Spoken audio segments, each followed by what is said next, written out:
Bonjour à tous, c'est Isaora et bienvenue sur cette toute nouvelle chronique dédiée au grand dossier des mythes et légendes qui aujourd'hui se penche sur les vuivres. J'espère que vous avez du temps devant vous, le sujet me passionnait tant que j'ai poussé très loin mes recherches. Allez, c'est parti. Ces légendes nous plongent dans un bon nombre de folklore qui se dispersent aux quatre coins de la France, mais pas que. Il y en avait quasiment partout. Pire que les moustiques, je vous le dis. Et franchement, ce n'était pas pour me déplaire, car je suis une grande fan de mythes, mais encore plus de dragons. Immergeons-nous immédiatement dans le vif du sujet. Qu'est-ce qu'une vouivre? C'est une créature qui s'apparente à une fée ou une sorcière des eaux. D'ailleurs, si vous n'avez pas encore vu la vidéo sur ces dernières, je vous invite à la visionner. Ce qui est surprenant avec elle, c'est une des seules fées qui peut revêtir l'apparence d'un dragon, d'un serpent ailé, quand elle ne prend pas l'apparence d'une sublime naïade, reconnaissable à l'escarboucle qu'elle porte sur le front. Une pierre précieuse, un grenadin rouge intense. Bijou qu'elle cache dans l'herbe ou dans le creux d'un rocher avant de se baigner ou de pêcher dans l'eau. On dit que le mortel qui parviendra à lui dérober sans se faire surprendre deviendra riche et puissant. La vouivre fait partie intégrante depuis des siècles du folklore de plusieurs pays européens, comme l'Angleterre, la France, la Suisse. Seulement son apparence ainsi que les légendes se perdent et se confondent, au point qu'il est parfois difficile de définir s'il s'agit réellement de la vouivre et dont le mot s'est étendu à plusieurs dragons en général. C'est pourquoi je n'ai sélectionné que les créatures qui correspondent à ces caractéristiques. La vouivre est une créature qui faisait vivement parler d'elle au Moyen-Âge, mais au fil du temps, le folklore concernant la vouivre s'étiole. À Couches, dans le département de Saône-et-Loire, on célèbre la fête de la vivre, un monstre qui semait la terreur. Une bête apocalyptique à l'aspect de serpent et de monstre de la préhistoire. Elle dévorait les enfants, affolait la population. Il paraît que dans cette région, on aurait essayé de lutter contre elle, mais dont toutes les tentatives ont lamentablement échoué. À chaque combat, elle trouvait une parade et dévorait ses assaillants. C'est ainsi qu'il requiert l'aide d'un magicien appelé Yowata qui réussit à envoûter le monstre par le son de sa flûte et à le conduire jusqu'au four spécialement construit pour le rôtir. Malheureusement, ce bienfaiteur, abandonné par la population, connaîtra le même sort. On y retrouve d'ailleurs l'origine de l'expression « la mauvaise foi des Couchois ». En même temps, faut avouer, la mauvaise foi ne touche pas que cette population. On est d'accord, n'est-ce pas? Toujours en Saône-et-Loire, entre Lacroste et Préty, la fontaine à chagrin porte le souvenir de la vouivre de Lacroste qui venait s'abreuver à l'eau de la fontaine. Un serpent ailé en forme de dragon et portant une pierre précieuse sur le front. Une nuit, un habitant la tua et enferma le cadavre dans un cuvier rempli de clous. Depuis, l'eau de la fontaine rend malade. Bah ouais, quand on fait une connerie, on assume les conséquences après. On ne peut pas laisser une petite bête tranquille, non. Il a encore fallu qu'un homme joue à celui qui aura la plus grosse. Enfin bref. Selon d'autres sources, la vouivre se serait fait voler son escarboucle alors qu'elle l'avait déposé pour boire. Aveuglée, elle en périt. Sur le drapeau de la Joie, un district du canton du Jura en Suisse, c'est une vouivre qui y figure. Dans cette région, la tradition de la vouivre est très vivace.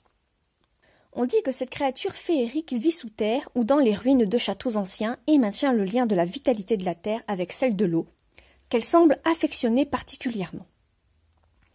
Étincelante, dangereuse, capable de traverser le ciel, disparaissant sous terre, elle a bien des similitudes avec le soleil et des principes de culte anciens où les forces naturelles vivent leur propre cycle sans se préoccuper de l'homme dont la proximité ne peut qu'apporter le désordre. Elle se défie des hommes, dont elle a sans doute une connaissance millénaire, mais intuitive. Alors, elle apparaît sous les traits d'une femme superbe à la chevelure ondoyante qui hante l'esprit de ceux qui l'ont vue. Toujours en Suisse, on parle de Louivra, de Lourtier, dans le Val-de-Bagne. La légende raconte qu'un serpent-dragon, nommé Louivra, se cachait dans les pâturages inaccessibles, près d'une montagne. Aucun habitant n'osait passer par là. Mais rapidement, dans le besoin de ces terres pour nourrir le bétail, ils cherchèrent une solution pour s'accaparer ces terres. Au même moment, un veau naquit au pelage d'un roux sombre qui devint le plus beau taureau de la région. Choyé jusqu'à l'âge adulte, on le revêtit d'une armure immaculée, créée spécialement par le forgeron, et on le déposa près de la cachette de la vouivre. Le reptile s'enroula autour de l'animal dont l'armure érafla la peau du dragon, lui causant des blessures graves. Et là, on en parle ou pas de la connerie humaine? Vous n'avez pas l'impression qu'on répète les mêmes erreurs inlassablement, toujours dirigés par des désirs de conquête, de puissance et de richesse? Et si ces mythes sont là pour nous apprendre une morale, faudrait peut-être qu'on les comprenne enfin, non? On est vraiment des débiles. C'est comme un con qui veut avoir le dernier mot sur un fil électrique dénudé. Mais revenons à la France, où l'escarboucle de la Vouivre a fasciné les hommes. Des légendes que l'on trouve dans les contes du Cantal, du Puy-du-Dôme, de Vienne, de Basse-Normandie, de Bresse, du Revermont. Et plus précisément dans la Vienne, à Poitiers, on y trouve la légende de la Grande Goule. On n'y parle pas de Vouivre à proprement parler, mais lorsque l'on contemple l'effigie en bois de la Grande Goule de Jean Gargaud de 1677, la créature présente tous les aspects de la Vouivre. Au corps longiligne comme le serpent, n'ayant que 2 pattes de dragon et arborant 2 ailes pour voler. Du coup, je me suis dit qu'il serait intéressant de vous en parler. La bête décrite comme un dragon monstrueux vivait au temps de sainte Radegonde, au VIe siècle. Cette bête vivait au fond du Clain, et lors de la montée des eaux, entrait dans le labyrinthe de caves qui traversait le sol poitevin, plus particulièrement dans celle de l'abbaye Sainte-Croix, où elle dévorait toutes les moniales qui s'y aventuraient. Pour en finir avec la bête, on raconte que sainte Radegonde s'arma d'une petite croix et d'eau bénite, et une fois face à la bête, l'aspergea en récitant une prière. La bête disparut dans d'atroces souffrances. Dans une variante alternative, on dit que ce n'est pas la sainte qui tua la Vouivre, mais un condamné à mort à qui on avait promis la grâce en échange de cet exploit. L'image de la Grande Goule fut longtemps l'un des symboles de la ville de Poitiers, et elle est aujourd'hui l'emblème du stade poitevin ainsi que du musée Sainte-Croix qui abrite son effigie en bois. On y retrouve aussi un lien particulier avec la fée Mélusine. D'après l'histoire, elle a réalisé certaines constructions exceptionnelles dont le plus connu est le château de Lusignan.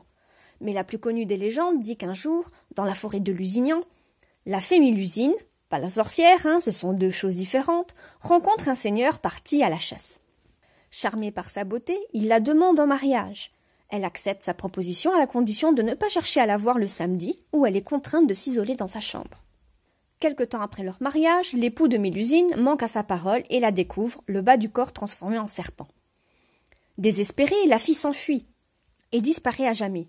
D'ailleurs, on la représente régulièrement sous la forme mi-naïade et mi-vouivre, à queue de serpent. Mais plus encore, la fée Mélusine trouve son origine dans la Grèce antique. Héraclès serait arrivé dans la région qu'on appelle l'Iliaa. Là, il aurait trouvé dans une antre une jeune fille serpent formée de 2 natures. La partie supérieure de son corps avait l'aspect d'une femme, tandis que la partie inférieure avait l'aspect d'un reptile. Il la regarda avec étonnement, puis lui demanda si elle n'avait pas vu quelque part des cavales vagabondes, et elle répondit que c'était elle qui les avait, et qu'elle ne le lui rendrait que s'ils s'unissaient l'un à l'autre. C'est alors qu'Héraclès se serait uni à elle pour ce prix. L'ascendance même de Mélusine est issue des mêmes légendes. On trouve également un récit fort similaire en ce qui concerne la princesse d'Albanie, dans le royaume d'Albanie, ancêtre du comté d'Albanie en Écosse. Le roi Élinas chassait dans la forêt et rencontra près d'une fontaine une magnifique jeune femme, et la demanda en mariage. La fée Persine accepta en lui demandant de ne jamais chercher à la voir au temps de ses couches. Ensemble, ils eurent 3 filles, Mélusine, Méliore et Palestine. Matacas, fille du premier lit d'Élinas, jaloux du bonheur de sa belle-mère, poussa son père dans la chambre où Persine baignait ses filles. Celle-ci s'exila avec ses 3 filles au sud, sur l'île magique d'Avalon, où elle montait chaque matin sur la colline d'Hélénos, la montagne fleurie, d'où elle pouvait apercevoir la lointaine Albanie. La fée Persine leur dit qu'elles y étaient nées, et que la fausseté de leur père les avait réduites à une misère sans fin. Chaque fois, elle répétait son malheur, si bien que Mélusine poussa ses sœurs à enfermer leur père en la merveilleuse montagne de Northumberland, appelée Brumblériau, d'où il ne sortirait plus jamais. Leur mère s'en montra fort courroucée et condamna Mélusine à devenir serpent à son tour, au-dessous du nombril chaque samedi. Si toutefois elle trouvait un homme qui veuille l'épouser, à la condition de ne jamais la voir le samedi, elle vivrait le cours naturel d'une vie de femme, et mourrait naturellement, enfantant une très noble et très grande lignée qui accomplirait de belles et hautes prouesses. Mais si jamais elle se séparait de son mari, elle retournerait sans fin aux tourments d'auparavant. Méliore, elle, fut condamnée à garder un épervier merveilleux dans un château en Arménie. Quant à Palestine, elle fut enfermée avec un lutin dans le mont Canigou, et dut garder le trésor de son père jusqu'à ce qu'un preux chevalier la délivrât. À Brétigny, en Côte d'Or, on parle d'un énorme serpent, ou plutôt d'une vouivre, dont certains affirment l'avoir aperçue autrefois, et la décrivent avec un œil de diamant. Une couronne sur la tête, des écailles brillantes et sonores, et un anneau lui entourant la queue. Le monstre était sans doute ailé, car il se rendait du bois de Norche au bois de Rose, sans laisser la moindre trace sur son chemin. Si l'on se réfère à l'apparence de la vouivre, un serpent dragon ailé, on peut faire aisément un lien avec d'autres créatures comme la coulobre, qui vit en Provence dans les eaux de la Sorgue, près de la fontaine de Vaucluse. Elle s'accouplait avec des dragons qui l'abandonnaient ensuite, la forçant à élever seule les petites salamandres noires tachetées d'or dont elle accouchait. Elle cherchait désespérément un époux, un père pour ses enfants, mais sa laideur repoussait tous les prétendants. Le poète Pétrarque, alors qu'il se trouvait au bord de l'eau avec Laure, sa bien-aimée, vit une coulobre jalouse surgir des eaux pour se jeter sur le couple. Le poète tua le monstre d'un coup d'épée, mais la belle Laure mourut ensuite de la peste. Une autre référence à cette coulobre provient de la Dordogne, où l'on raconte que le monstrueux reptile ailé pouvait aussi bien vivre sur terre, dans les airs et dans les eaux. La bête habitait une caverne près de la Linde, sur la falaise de Couze. On disait qu'elle était si grande que lorsque sa tête buvait l'eau de la Dordogne, sa queue était en haut de la falaise. Elle inspirait une grande frayeur, car elle enlevait les habitants, les bateliers, en les emportant dans sa tanière pour les dévorer. L'évêque de Saint-Front, délégué par les villageois de la Linde, se rendit sur la falaise où se tenait le dragon. Il monta dans sa grotte et dès qu'il le vit, lui fit signe de la croix en lui ordonnant de retourner dans l'océan, l'endroit d'où il venait. Le dragon prit peur et disparut. D'ailleurs, si vous observez les armoiries de Bergerac, vous y contemplerez une vouivre. Si nous suivons toujours les détails de son aspect, de son corps de serpent ailé, il n'est pas sans rappeler la wyverne, dont le nom se rapproche fortement de la vouivre, et qui sont d'énormes dragons au corps de serpent, aux écailles d'un vert lumineux et irisé prolongés par une queue recourbée en forme de dard, de 2 pattes d'aigle ainsi qu'une paire d'ailes. L'iconographie chrétienne a souvent assimilé ces monstres à la représentation classique de Satan. Selon une légende du Herefordshire, en Angleterre, une fillette du nom de Maud avait jadis adopté un bébé wyvern avec lequel elle jouait dans les bois près du village de Mordiford. Hélas, en grandissant, le dragonnet se métamorphosa en une gigantesque et cruelle wyverne qui se mit à dévorer non seulement le bétail, ben oui, on se doute qu'un bestiau pareil devait avoir une faim de loup, ce n'est pas sa faute non plus, mais également les habitants du village. La seule à ne rien craindre des attaques du dragon était la jeune Maud. La wyverne finit terrassée par un chevalier tueur de dragons, aux grandes dames de Maud qui ne put se consoler de la perte de son ami. Dans une autre étymologie du mot vouivre ou wyverne, on trouve également le lindorm ou le lindworm, dragon bipède, souvent au corps de serpent, mais qui ne sont pas pourvus d'ailes. On les nommait également dreki ou orm à l'époque viking. Ce sont des créatures imaginaires issues majoritairement du folklore et de la mythologie montagnarde d'Europe centrale et en Suède. Ses lieux de prédilection sont les cimetières et les églises où il se nourrit de cadavres humains.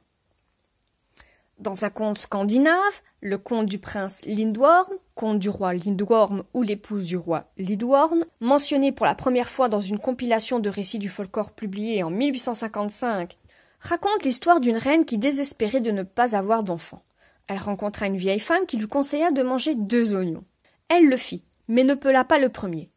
Au terme d'une grossesse normale, elle accoucha d'un garçon parfait en tout point, qui provenait du second oignon pelé, et d'un Lidworm, issu du premier oignon.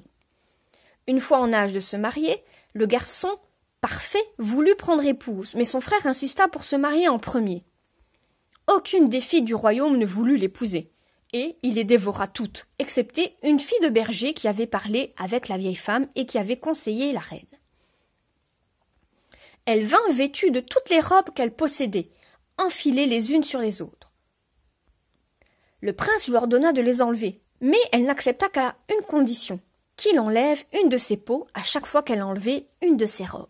Petit à petit, le prince se changea sous ses yeux en un ravissant jeune homme. Et j'espère sincèrement que vous n'en avez pas marre, car c'est encore loin d'être fini. En persévérant mes recherches exaltantes, je suis tombée sur la légende de l'Ormungand, un dragon redoutable provenant de la mythologie norvégienne de Leda, à l'apparence d'un serpent géant doté d'une gueule hideuse et d'un cou épais couvert d'écailles. Né de l'union de Loki et de la géante Hungrboda, il était tellement laid qu'il fut précipité dans les profondeurs de l'océan par Odin. C'est là, bien caché au fond des abysses, que Jormungand se développa jusqu'à envelopper entièrement le globe terrestre, en faisant rejoindre sa tête et sa queue. Au moindre de ses mouvements, les vagues se mettent à bouger à la surface des eaux. Quand il se met à remuer, il déclenche alors des tempêtes marines. On parle également dans cette mythologie norvégienne de Nidorg, le dragon ancestral qui dévore les racines d'Yggdrasil. L'arbre-monde, sapant ainsi lentement les fondations de l'univers. Il est enchaîné, mais Leda dit qu'un jour il parviendra à rompre ses liens et il sera alors en mesure d'abattre l'arbre-monde. L'univers ainsi détruit, il retournera au chaos dont il est issu. En Autriche, on fait référence au dragon de Klagenfurt, un lidworm vivant près de cette ville. Quand des inondations menacèrent les voyageurs qui cheminaient le long du fleuve, la créature fut montrée du doigt. Des jeunes hommes lui amenèrent un taureau attaché à une chaîne. Quand il l'eut avalé, le lidworm fut pris au piège, comme un poisson accroché à un hameçon. On le traîna jusqu'à la ville. En 1335, des villageois découvrirent un crâne de rhinocéros dans une grotte avoisinante et ils crurent qu'il s'agissait du crâne du dragon. Et je trouve que cette anecdote est tout à fait croustillante. Encore aujourd'hui, le lidworm est présent sur le blason de Klagenfurt et une célèbre fontaine de pierre au centre de la place de Nordplatz à Klagenfurt représente Hercule combattant le lidworm. Mais il y a une référence que pour la plupart d'entre vous connaissez certainement. Saint-Georges est le dragon qui a inspiré divers folklores à travers le monde, dont un qui se déroule en Belgique le jour du Doudou, une grande fête, une ducasse annuelle qui met en scène entre autres, la légende de Saint-Georges et du dragon. Pourquoi en parler ici dans la chronique sur la vouivre? Eh bien simplement parce que si l'on contemple les différents tableaux représentant ce combat mythique, on peut constater que le dragon possède un corps longiligne comme un serpent, 2 pattes et une paire d'ailes. C'est une vouivre. Alors que sur d'autres, comme on ne distingue pas la vouivre des autres espèces de dragons, son aspect se révèle plus classique. Il serait fastidieux de vous citer tous les folklores qui relatent cette épopée. Mais elle s'inspire généralement des mêmes légendes. Donc je ne voyais pas l'utilité de toutes les citer. Mais que rapporte exactement cette légende? On raconte que Georges de Lida, un militaire chrétien, passe un jour par la province romaine de Libye sur son cheval blanc. La cité est terrorisée par un dragon qui exige des habitants de sacrifier 2 jeunes gens tirés au sort. L'orme d'armes arrive le jour où la malchance tombe sur la fille du roi, qui est choisie en tribu, et est sur le point d'être dévorée par le monstre. Georges engage alors un combat acharné avec le monstre qu'il terrasse en transperçant sa gueule de sa lance. La princesse, délivrée, noue une corde autour du cou de la bête qui la suivra jusqu'à la cité. Par cet exploit, les habitants se convertissent au christianisme, foi de leur sauveur. Georges tue ensuite le dragon d'un coup d'épée et le cadavre de la bête est traîné hors de la ville tiré par 4 bœufs. Vers 303, lors de la répression du christianisme, Georges fut emprisonné où il est torturé, mais sa foi demeure inébranlable et il subit un martyre effroyable. Et cette histoire a fait directement écho en moi par rapport au tableau de Saint Michel et le dragon, dont le thème représente l'archange Michel dans le combat avec les démons de l'enfer alors que les damnés souffrent en arrière-plan. Le dragon ici est une figure allégorique du mal qui est évoquée dans l'Apocalypse de Saint Jean. Au bout de cette lutte de l'archange contre les anges rebelles, le dragon est terrassé et précipité sur terre. Je dois avouer que pas mal de ces légendes m'ont inspiré une nouvelle histoire que je suis en train d'écrire. Si la curiosité vous titille, je vous invite à venir faire un petit tour sur mon profil Wattpad, que vous trouverez en barre de description. Mais passons maintenant à l'aspic, qui est au premier abord un simple serpent. Mais lorsqu'on se penche un peu plus sur lui, on découvre que ce serpent est décrit sans pattes, mais peut en avoir 2, voire 4, et qu'il est couronné d'une escarboucle. Ça ne vous rappelle rien? Bingo, on est pile poil dans la description d'une vouivre. On raconte qu'il raffole de la musique, en même temps qui n'aime pas la musique, mais qu'il s'échine pour résister à ses attraits. C'est pour ça qu'il a pour habitude de plaquer l'une de ses oreilles au sol et de boucher l'autre avec sa queue. Musique qui agit comme un enchantement dans le but de lui dérober sa pierre précieuse. C'est un petit malin ce serpent, il sait comment se protéger. Dans les bestiaires médiévaux, on le représente même parfois avec une paire d'ailes. Je vous le dis, c'est une vouivre. Bien entendu, d'une manière plus générale, l'aspic est une espèce de serpent extrêmement venimeux. J'ai tenté de vous parler de l'Erensuge, ainsi que du drac, du sugar, mais comme leur apparence varie d'innombrables manières, je pense les dédier à une autre vidéo sur les dragons d'une façon plus générale. En tout cas, j'espère que cette chronique vous aura plu, qu'elle vous aura passionné autant que moi. Si tel est le cas, n'hésitez pas à vous abonner, à activer la petite cloche de notification pour vous tenir informé des prochaines publications. Vous pouvez commenter si le cœur vous en dit et je vous retrouve très prochainement pour une prochaine vidéo. Bye bye!